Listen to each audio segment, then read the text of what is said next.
आनंद दुबे जी, शुरुआत आपसे ही करते हुए, मुझे सत्ता का मोह नहीं है।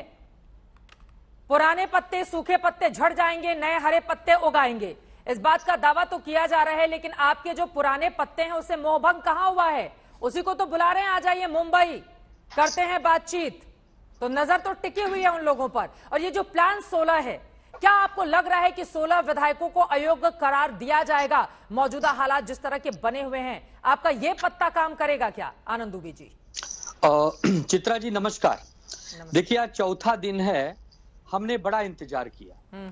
हमने सोचा कि अब आ जाएंगे, अब बातचीत हो जाएगी, अब आएंगे, अब बातचीत हो जाएंगे। महाराष्ट्र के शिवसैनिक भी धीरज रखे हुए थे, लेकिन अब पानी सर से ऊपर निकल गया है। अब ऐसा है कि अब हमें उनका कोई इंतजार रहा नहीं है, हम अपने एक्शन मोड में आ गए। आज पूरे महाराष्ट्र में जगह जगह शिवसैनिक भाइयों ने प्रदर्शन किया। पूरे महाराष्ट्र से आज जिला प्रमुख और शाखा प्रमुख और नगर सेवक महाराष्ट्र से मुंबई आ रहे हैं। आदित्य ठाकरे जी उनको बैठक ले रहे हैं, उद्धव ठाकरे जी ऑनलाइन उनसे बात कर रहे हैं और उनसे कह रहे हैं कि देखिए, अगर मेरे अंदर कोई कमी है, मेरे अंदर आपको लगता है कि मैं सही नेतृत्व नहीं कर सकता, तो मैं आज ही पद छोड़ इतना बड़ा बदलाव कैसे आ गया 48 घंटों में? परसों तो आप इतने भावुक हुए जा रहे थे आनंद दुबे जी, और आज बैठकर आप धमकी दे रहे हैं कि अब हो गया, पानी सिर से ऊपर जा चुका है। ऐसा है कि हम बहुत ही भावनात्मक पार्टी है। हम लोग बहुत ही पहले प्रेम से पहले बातचीत करने की पूरी कोशिश करते हैं। हाँ। नहीं तो फिर एक शिवसेना का स्टाइल होता है। आप मुंबई में किसी से पूछेंगे तब आपको बताएंगे, शिवसेना फिर सड़कों पर उतरती है। शिवसेना लड़ने वाले वीरों की पार्टी है, और अगर अब वो मुंबई नहीं आते हैं तो उनसे हमें बातचीत करने का कोई इरादा नहीं है, पहली चीज। और दूसरी चीज, धमकी नहीं, चैलेंज है।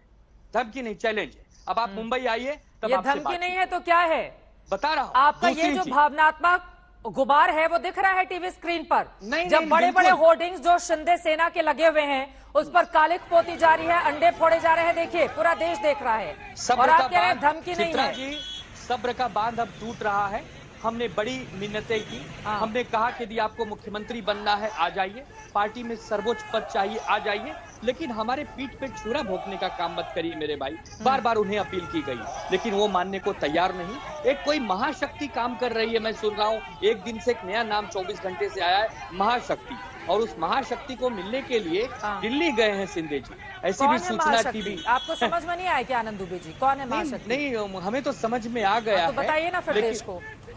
महाशक्ति का नाम है भारतीय जनता पार्टी।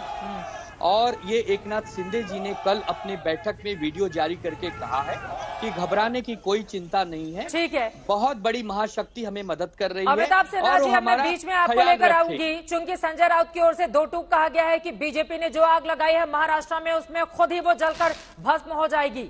इस पर आप जवाब दीजिए। और इसी के साथ अगला सवाल, आनंद दुबे जी अब कह रहे हैं कि अब हो चुका, सुलह नहीं अब रण होगा, और अब ये जंग बहुत भीषण होगा। आक्रामक अंदाज में हैं आज। चित्रा जी धन्यवाद मुझे समय देने का। समय देने का सबसे पहली चीज तो मैं अभी की जो वर्तमान परिस्थितियां हैं उसका जो कानूनी पक्ष है, लीगो टेक्निकल है, मैं थोड़ा सा ब्रीफली उस पर बताना चाहूंगा, क्योंकि मेरा परिचय भी सुप्रीम कोर्ट के अधिवक्ता के नाते हुआ है। देखिए, ये 154 में राज्यपाल के पास पावर है कि वो मेजोरिटी के जो भी संख्या बल में जिसके पास ज्यादा है उसको वो मुख्यमंत्री पद के लिए आमंत्रित करता है। और प्रजातंत्र में संख्या ही सबसे महत्वपूर्ण है। और आर्टिकल जो ये 10th शेड्यूल है, 10th शेड्यूल के हिसाब से जो एंटी डिफेक्शन लॉ होता है उसमें भी 2/3 मेजोरिटी की बात होती है। 2/3 नंबर के साथ में कोई भी एक ग्रुप अलग हटता है। 16 विधायकों को अयोग्य करार दिया जाए। नहीं, ये तो इनकी गिमिक्री है। नहीं, मैं अपनी बात कह दूं चित्रा जी, आधा मिनट देखिए, ये गिमिक्री है। आपने खुद भी अपने शो में बोला कि इतनी संख्या करेंगे, घटा देंगे, तो इसका मतलब है कि पूरे ग्रुप का वो इनवैलिड करेंगे। ये अब ऐसी आर्टिकल 180 में, लेकिन डिप्टी स्पीकर के पास ये अधिकार तो है ही ना कि वो अपने विवेक के हिसाब से फैसले कर सके।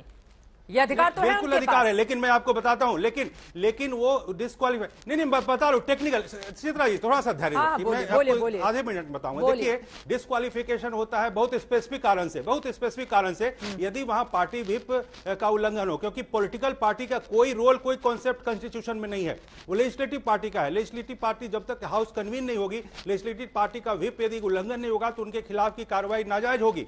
इसलिए वो कभी भी डिस्क्वालीफाई अभी हो ही नहीं सकते। वो होंगे तब जब वो पार्टी के सपोजिट व्हिप के खिलाफ में उनका उल्लंघन होता है, और वो हाउस के अंदर होना चाहिए। ये व्हिम्स एंड फैंसीज पे इंडियन कॉन्स्टिट्यूशन और डेमोक्रेसी नहीं चलती। की मांग क्यों नहीं की जा रही है? अगर उद्धव सरकार अल्पमत में है तो फिर क्यों नहीं ये बागी जाकर वहां पे कहते हैं कि सरकार अल्पमत में है, दिखाए बहुमत साबित करके? गुवाहाटी, महाराष्ट्र की पॉलिटिक्स गुवाहाटी में क्यों की जा रही है? ये मैं नहीं जानता, मैं ये नहीं जानता, लेकिन शिंदे ग्रुप ने जो कहा है, उनके पास 37 से ज्यादा विधायक हैं और वो राज्यपाल के पास, पहले मैंने शुरू से ये बात कही है पिछले 3-4 दिनों के डिबेट में कि राज्यपाल के पास जाके उनको अपनी संख्या और साथ में पूरा डिबेट वो परेड करना चाहिए ताकि वैलिडिटी मिल जाए। उसके बाद, और ये जो गुंडागर्दी की धमकी मैं देख रहा हूँ स्क्रीन पे, संजय राउत कह रहे हैं कि तुम आ जाओ और यहाँ पर सड़कों पे तुम्हारा, जरा क्लियर कीजिए ना, जो मौजूदा महाराष्ट्र के राज्यपाल हैं वो कोरोना से मैं बता रहा हूँ, गवर्नर गोवा के राज्यपाल को लेकर इस तरह की बातें कही जा रही है। इसीलिए तो कह रहा हूं, कहना है कि गोवा पहुंचे विधायक अपनी संख्या बल वहां दिखाएं। अब महाराष्ट्र का फैसला तो महाराष्ट्र में ही होना चाहिए ना। हरियाणा जो कार्यपालक, चित्रा जी, आप चित्रा जी एक मिनट, जो भी गवर्नर, जो भी राज्यपाल वहां के लिए अभी कार्यपालक राज्यपाल है, यदि कोश्यारी जी बीमार है तो उनके पास उनको अपना पूरा संख्या बल के साथ शक्ति प्रदर्शन करना चाहिए, वैलिडिटी प्रूव हो जाएगी। उसके बाद जब वो हाउस में जाएंगे, हाउस में नहीं, मुझे नहीं पता, मुझे नहीं पता, मैं तो एक कानूनी पक्ष की बात कर रहा हूं। बुला सकते हैं कानूनी पक्ष, बताइए क्या वो बुला सकते हैं? पूरे प्रदेश का संवैधानिक मुखिया राज्यपाल होता है संविधान की दृष्टि से, और उसके पास जाके यदि अपना संख्या बताते हैं, अपनी संख्या बताते हैं, ये जो तकनीकी कारण है जरा उसको स्पष्ट कर दीजिए, उसके बाद फौरन आपके पास होंगी। गोवा के राज्यपाल के पास अगर अतिरिक्त कार्यभार है महाराष्ट्र का, तो क्या वो गोवा बुला सकते हैं विधायकों को कि संख्या बल आप पणजी में आकर दिखाइए? क्या इस तरह की भी कोई व्यवस्था है या महाराष्ट्र में ही वहीं पर सदन में जाना पड़ेगा? नहीं, ऐसा कुछ नहीं है। यदि महाराष्ट्र में अभी वर्तमान राज्यपाल वहां के घर में अपने हैं, राजभवन में, और वो बीमार हैं, तो गोवा के राज्यपाल अपने यहाँ बुलाने के लिए पूरी तरीके से सक्षम है। भौगोलिक बंधन नहीं है राज्यपाल के पास, भौगोलिक बंधन नहीं है कि वो वहीं जाके उसका संख्या बल पूरा खेल है। अब बीजेपी शासित जितने भी राज्य हैं हर जगह बुलाइए और वहां पर सेव कीजिए। उद्धव ठाकरे जी मिलना चाहते हैं विधायकों से और आप लोग दूरी बढ़ाना चाहते हैं गोवा बुलाकर, ताकि मुलाकात यहाँ पर नहीं होनी पाए। मैं बीजेपी की बात यहाँ करने नहीं आया हूँ, मैं यहाँ संविधान और कानून की बात कर रहा हूँ। ठीक है।